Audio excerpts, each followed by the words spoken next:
Okay, we are live. So we're streaming live now into the Facebook group. Welcome, Vidya. Thank you so much for giving us this extra call. Oh, you're very welcome. So yeah, there's been so much feedback from the series, and you know, each interview and each expert. And one of the first questions that I had around your interview was, so where does yin yoga sit in the four branches of yoga? So it's obviously a yin teacher who's wondering, where do I fit into this this piece? Because when you came on, you were talking to us about the different branches and you know, where we sat. So I thought I'd actually let you answer that rather than me go back and, you know, and individually talk about that. Great. Well, I mean, I think yin yoga is actually asana practice. So it would fit in the 8 limbs under the title of asana practice. But really, asana practice is something much more modern. And a lot of the asana practice that we practice today is not part of the traditional limbs of yoga at all. Also, yin yoga, as far as I understand it, was actually, it is really modern. It comes from Paul Grilly, who studied with Paulie Zink, and it was some kind of martial arts called monkey kung fu, as I remember. Oh.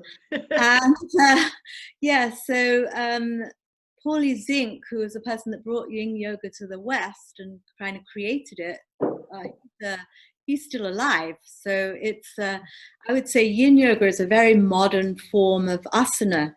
Asana in the 8 limb path, I'm sure someone's spoken about this, it really only referred to how to sit comfortably in a meditation posture. So the 8 limbs really were, it was the path of meditation. And even though asana is one of the limbs, it was really just about the seat for seated meditation, really, and how important it is to be able to sit comfortably and still. So, you know, asana is really a more modern sort of addition to yoga.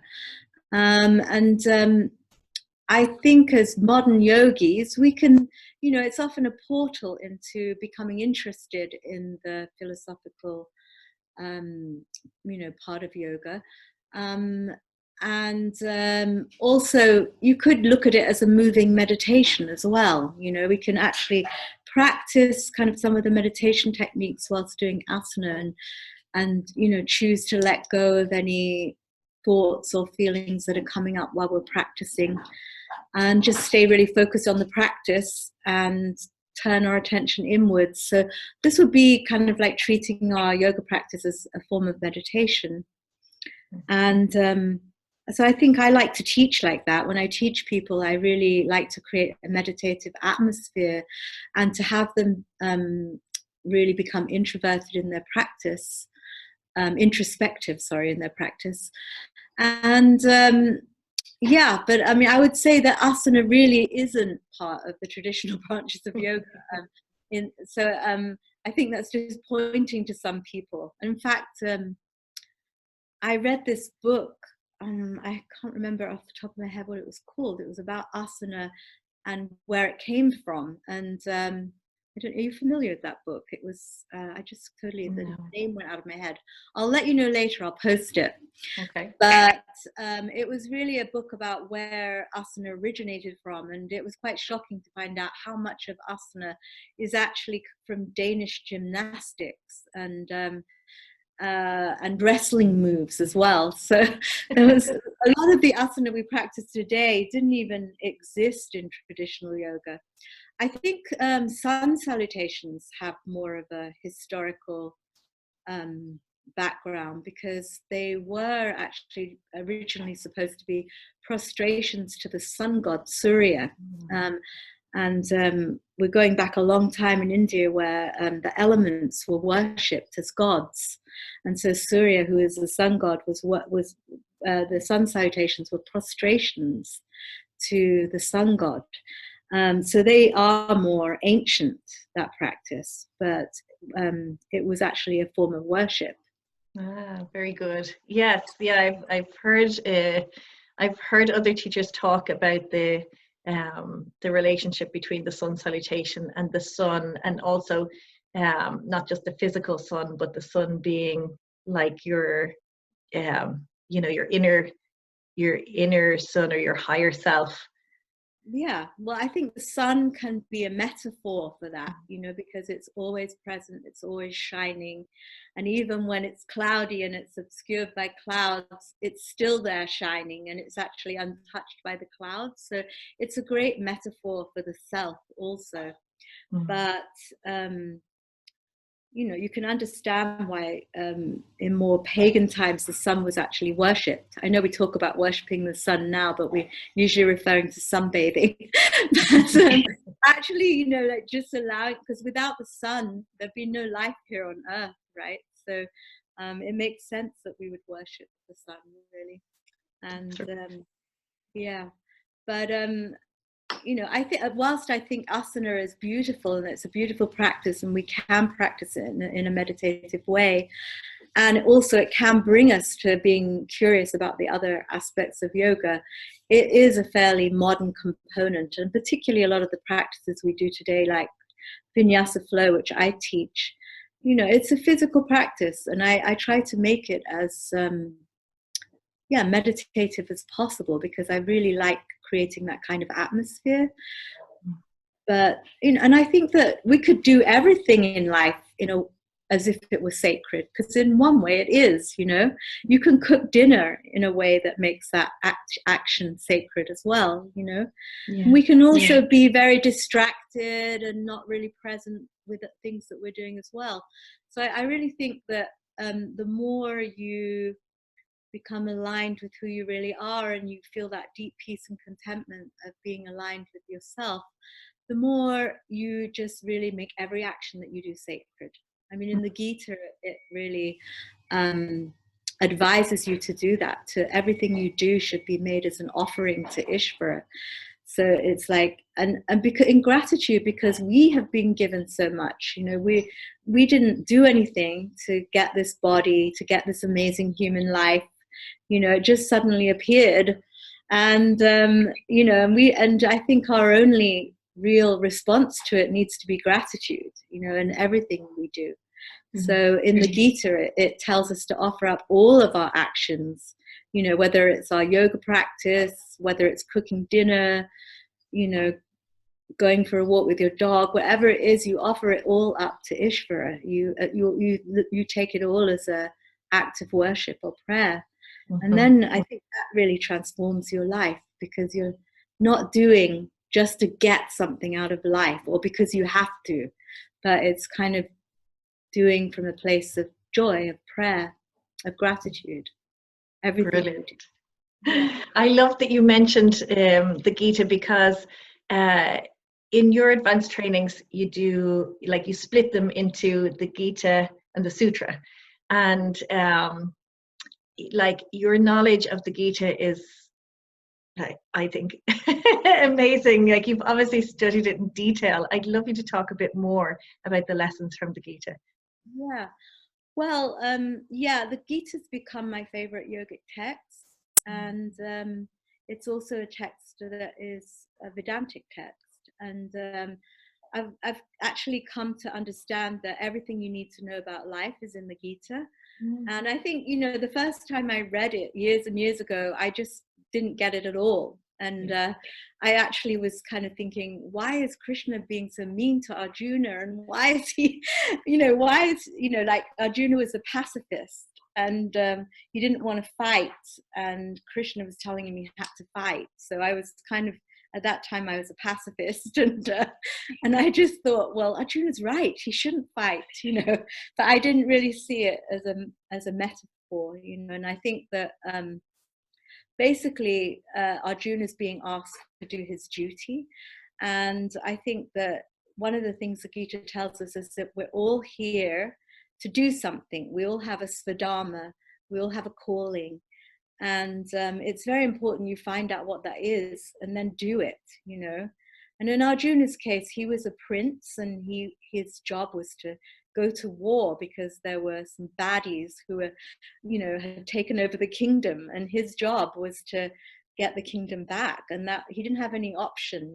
He was trying to get out of it, but it was because he didn't want to stand up and be a man, and that, I mean, he had reasons obviously why he didn't want to do it. And it's also a metaphor for the human mind, the inner struggles that we have, and actually it's sort of exhorting us all to sort of stand up and be a man, and take it and just, live our life fully with self-confidence, and not waver. So I feel like, that's definitely one of the messages, that we need to do what we're here to do and not be a wuss, Yeah, and it's that dedication, isn't it? Because we all have times where we think, oh, I don't want to do it. It would be easier not to do it. Yeah, I mean, but also sometimes I think people are a bit lost these days, because I think, obviously when the Gita was written, and for thousands of years, people were born into a certain, family. If you were born into a family of blacksmiths, you became a blacksmith, or a family of jewelers, you became a jeweler. You didn't have really many options available to you, and particularly women, we had no options really. I mean, most of the time women didn't even have careers, they just had to stay at home and take care of the kids, right? So we didn't really have the options that we have these days. So I think that now we have so many options, people often get lost, and they just go from one thing to the other thing, and they don't really know what they should be doing, and they don't really feel particularly called to something. So I mean, that's a bit of a problem. And but I do think we just have to try to find out, like what it is that, usually most of us have some kind of, talent for something, be it music or art or teaching. I would say my calling is definitely teaching. I feel really, that's what I do the best. And yeah, just to find out what it is that you do well, and that you feel drawn towards, because we all have that inner Swadharma, and I think it's really important that we find out what it is as soon as possible and really follow it, so that we can actually contribute something, because we all have something to contribute, right? Did it take you long to realize that teaching was what you were called to do? Well, in terms of teaching the yoga practice, I started doing that when I was 20, so I was pretty young, and I never realized that I would become, that yoga would become a very serious direction for me. Actually, at the time, I was not thinking of making a career of it. In those days, you couldn't make a career of it anyway. Nobody was making a living teaching yoga. But I did teach yoga kind of on the side for a long time, 30 years maybe, before it became a full-time career. So I'd already started doing that, and I discovered that I was good at it. But I think what I discovered more was when I started teaching the trainings 20 years ago, was when I really discovered that teaching philosophy was really my calling, and yeah, I feel it's something I just let flow through me, because I've just been so passionate about it my whole life, and then sharing it just makes it stronger. And I know there's one thing that Yogi Bhajan said, which I've always thought makes a lot of sense, is if you want to learn something, teach it. And though I'm not a huge fan of Yogi Bhajan, he had all these little sayings that were really quite, succinct and true, So if you want to learn something, teach it. And I always thought that through teaching philosophy, it just strengthened my understanding of it. When you have to put something in words to other people, it really helps you to organize it in your own head and to assimilate that knowledge yourself. So I think through teaching philosophy, it's made me even more passionate about it. And I feel like it's something I'm really able to do well. So yeah, I think that's definitely my Swadharma, is doing these trainings, and also creating spaces has always been another Swadharma. And you know, I love, you know, creating my retreat center, Surya Leela. I put all of my heart into it. I love creating beauty and to give people an experience of beauty also. And there's just so much beauty here now, especially in the springtime, that, you know, like it really moves you. So I feel like that's also part of my Svadharma, which is a little different, but it's also part of the training, you know, because people come here for the training and I'm able to create the right container for it.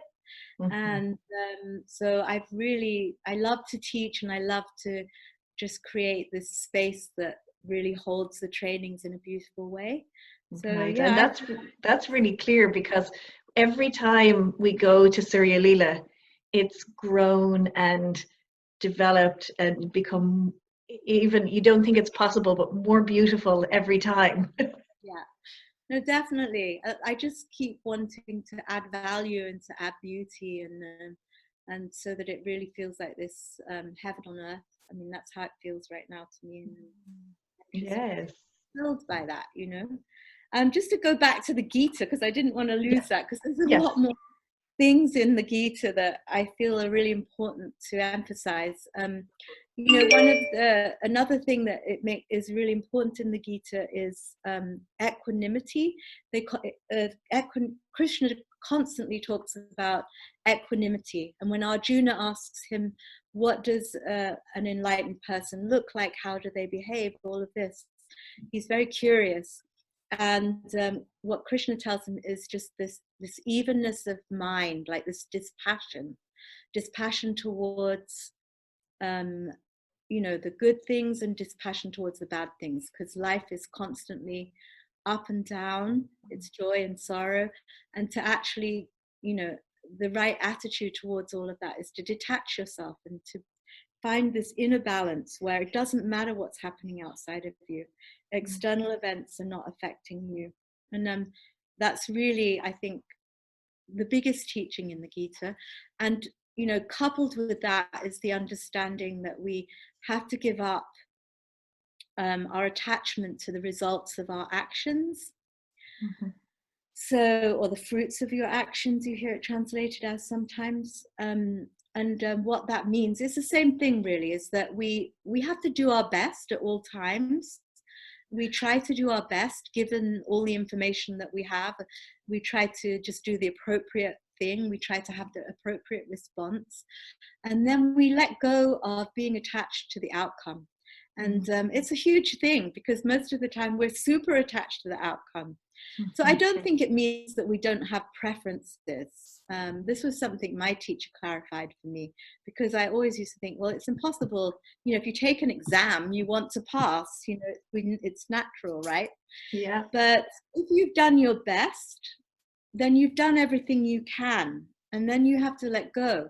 Maybe you're just not very good at the subject, you know, or something. And in fact, I've been driving for 45 years. And when I moved to Spain, I had to take my Spanish driving license again, and I had to do a driving test again. And I failed 4 times. So I was like, I couldn't believe it. I mean, I'm totally comfortable driving a car. I've never had an accident. And I failed my driving test 4 times because of, you know, not knowing certain little rules that I was supposed to know. And also because you get into bad habits, I guess, like not stopping for 3 seconds at the stop sign and treating it like a yield sign and all of this. So, I mean, I was really doing my best on the driving test, and I thought that there's no way I'm going to fail. I'm totally comfortable driving. And of course I failed. So I just felt like, well, there was nothing I could do about that. I did my best, you know, and I just didn't, you know, they just didn't like it. It wasn't good enough. What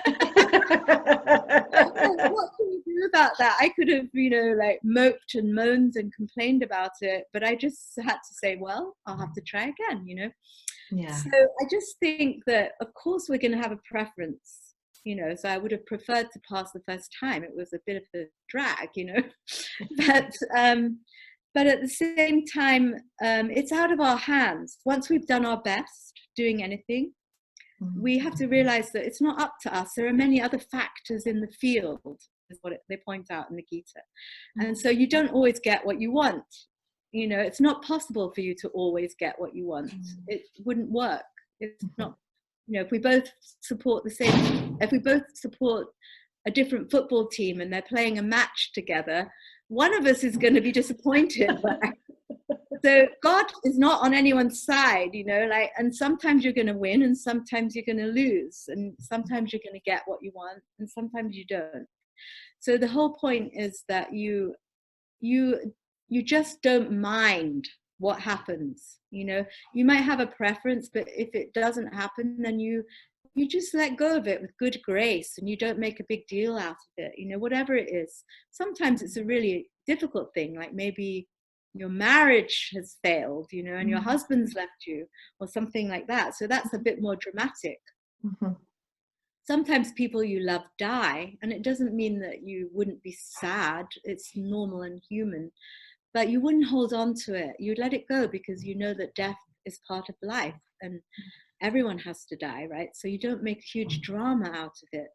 You just have to get on with things. That's a tough one for people. Mm-hmm. You know, you make a lot of drama, and I think the best thing that's ever happened to me is I ceased to be dramatic about life, you know, and it's really great. People don't realize how great that feels when you cease to have drama around everything, you know, and you just take things as they come, you know, and you just let go of the results. So you just say, okay, I'm offering this up to Ishvara, and if it doesn't happen, it's also really good to say that wasn't meant to happen, you know. You know, you might fall in love with somebody, but maybe they don't fall in love with you, and then they don't want to be with you, and then you just say, okay, well, that wasn't meant to be, you know. You don't mope about it, you just drop it, you know. Right. So I think and we don't know what's next, you know, like that's bringing you to somewhere else. Yeah, I mean, it doesn't always mean that something good is going to happen in exchange, but I do remember a friend of mine who broke up with somebody and was really upset about it. And then a few months later, she met the guy that she married, and she was like, oh, I'm so glad that it didn't work out with the other guy, you know. But then I was like, well, you know, you could have avoided feeling miserable about the first guy. It wasn't meant to be, you know. And I think that's always a great thing to say to yourself, you know, if something doesn't work out, it wasn't meant to be, and maybe something better is waiting around the corner, and maybe it isn't, you know. Maybe something isn't waiting, but we still have to accept that's my karma. And I think when you you know, accept the law of karma, also you just accept whatever happens to you, because everything is a result of our previous actions, and I strongly believe that. So I think that, you know, sometimes we're just having to burn through some karma, and some of that karma you may not even know where it came from, because if, you know, according to yogic philosophy, we're actually living out some karma from past lives now as well, you know. So we might not even know, why is this happening to me? But sometimes we have to just resolve some karma by going through some difficult experience, you know. And yeah, so I think that the Gita really teaches us just this dispassion in the face of everything, and allowing ourselves to just observe life, to see, you know, like, okay, well, that's happening now. That's interesting. I don't know what's going to happen next, you know, but whatever happens will be right, because life is unfolding perfectly in a way, you know, and we're all also just reaping the results of our previous actions, you know. And so when we go through rough patches, we could almost be grateful for it, because we're just, you know, dealing with some karmic, you know, energy that we want to just live through and resolve, you know. So and the more we can look at it in the right way, the more it gets resolved, I think. You know, the more we can take the approach that this is just meant to be happening right now, and I'm going to actually deal with it with good grace. You know, I'm going to go through this experience as seamlessly and as gracefully as possible. It's such a good learning, isn't it? There's so much to take away from. Even I know you've only just scratched the surface here today, but so much to learn and so many good lessons. Yeah, yeah, no, it's a wonderful text, and I just think, yeah, there's everything we need to know about how to live a good life and how to be free, really. So Yes, yeah, yeah, it's so good. And it's a text that you can nearly, like, you can spend a lifetime studying. There's so yeah, much in there. It's, so many different themes and lessons, yeah, right? yeah, definitely. I think yeah, I study it all the time. It's Mm, like I think I will. It's a lifetime study, really. yes. It's a constant reminder, and it's good to, yeah, I mean, it's good to keep it in mind all the time. Hmm. Oh, Vidya, thank you so much for, like, you've given us another 30 minutes out of your day for more lessons and more learning. And when I'm on here doing the stream, I can't see what comments are coming up. But if we've any comments, we'll come back into the Facebook feed and message back. But thank you so much. It's been Yeah, absolutely thank brilliant you, to talk. Paula. Thank you. Speak to you Bye. soon. Bye.